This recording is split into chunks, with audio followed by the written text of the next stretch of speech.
Welcome back to Moose on the Loose, your source of uncorrupt media. Today, I'm going to be showing you one of the most disgraceful things you'll ever see. Justin Trudeau climbs out of his rat den, shows his face for the first time after the federal court deemed it was unconstitutional how he handled the Freedom Convoy, invoking the Emergencies Act. He speaks at his caucus meeting here, and it's disgusting. Good to see you too.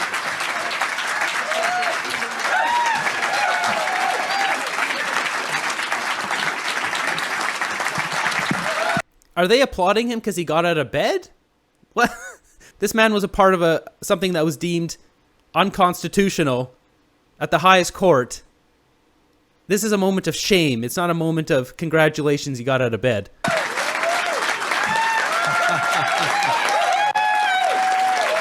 Comment ça va, les amis? There's that cheese bucket smile we all hate.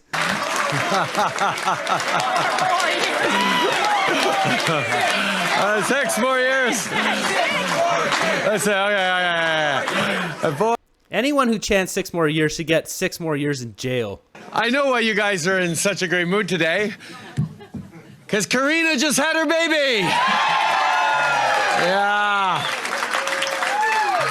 Nice little deflection there, buddy.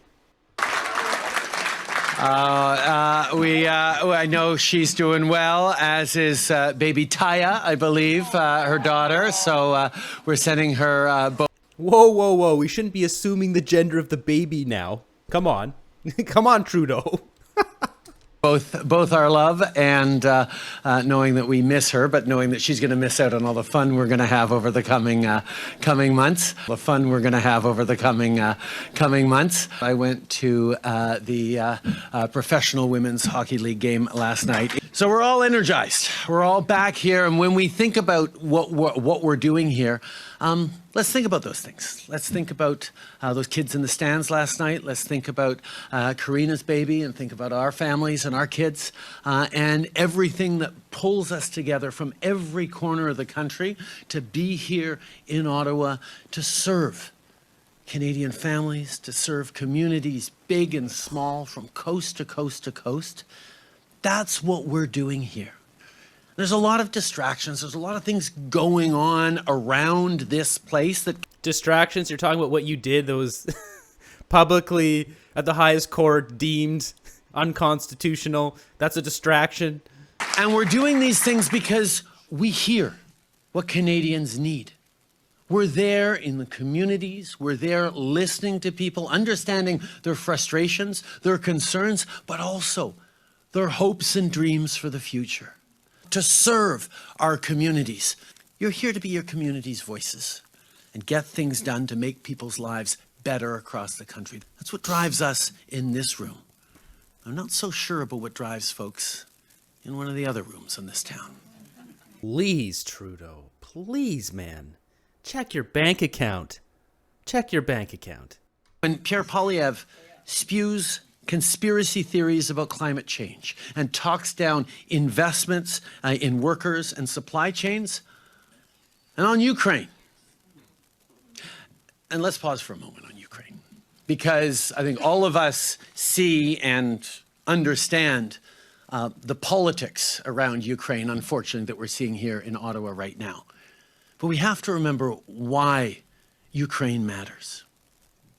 It's not just that Ukraine is a country with deep historic ties and friendship to Canada that got viciously and illegally invaded by Russia. Standing unequivocally with Ukraine, with Ukrainians, as long as it takes, with as much as it takes, matters so deeply for Canada and Canadians. I'm sorry, but you don't speak for us.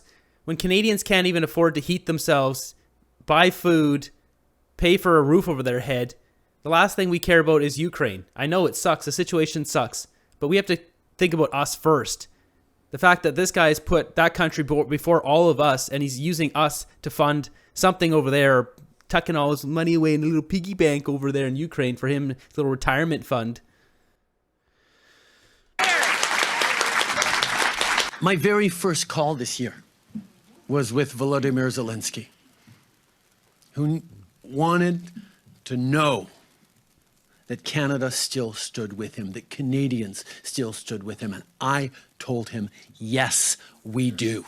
But Pierre Poilievre and his Conservatives chose to vote against support for Ukraine, calling it a faraway foreign land to appease Putin apologists like Tucker Carlson and those who enable him. Let's just be clear here. When they quote those things like, oh, they voted against it, it's because Trudeau sticks in all these little things. They were sticking a carbon tax on Ukraine, and they snuck that into the bill.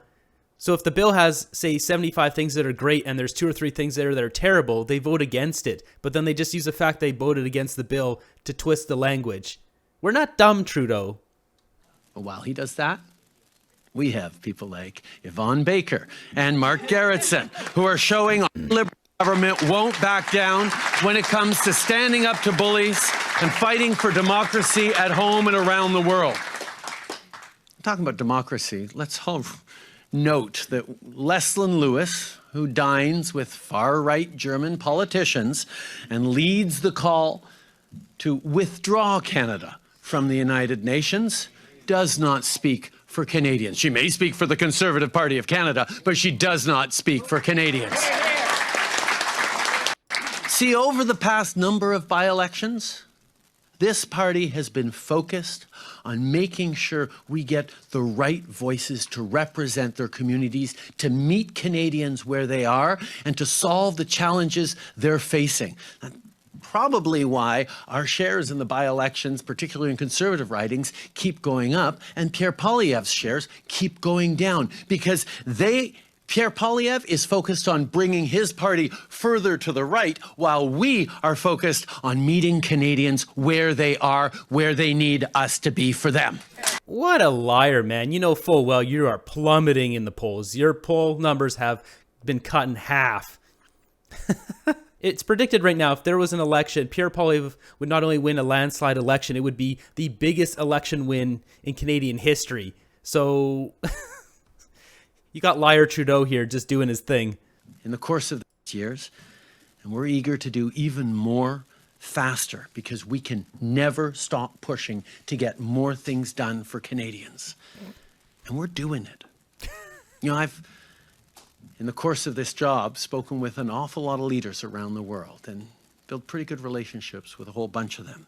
And they look at Canada. I tell you honestly, they are envious of the advantages that we have. God, Trudeau, you're killing me, man. You're the most hated leader to deal with around the world, man. Nobody likes you. At least in the G7 or the Western world, whatever you want to say, no one likes you, man. You're an idiot. We have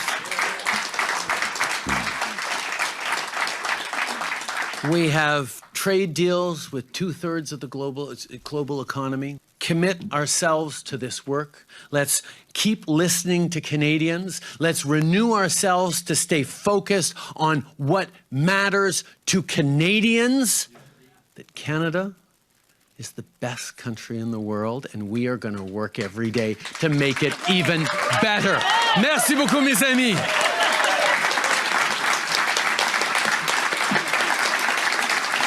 What's wrong with all these people? They know he's destroying this country. What is wrong with these people?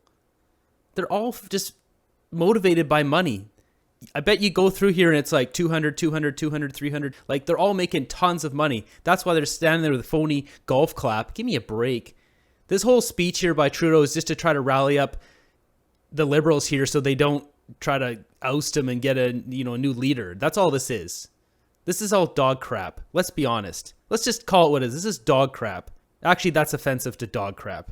I highly recommend you don't watch the entire video of this because it's brutal listening to this narcissist just go on and on and on, just endless garbage. It was brutal watching this entire thing, if I'm completely honest. So I just cut it down to a couple nuggets here.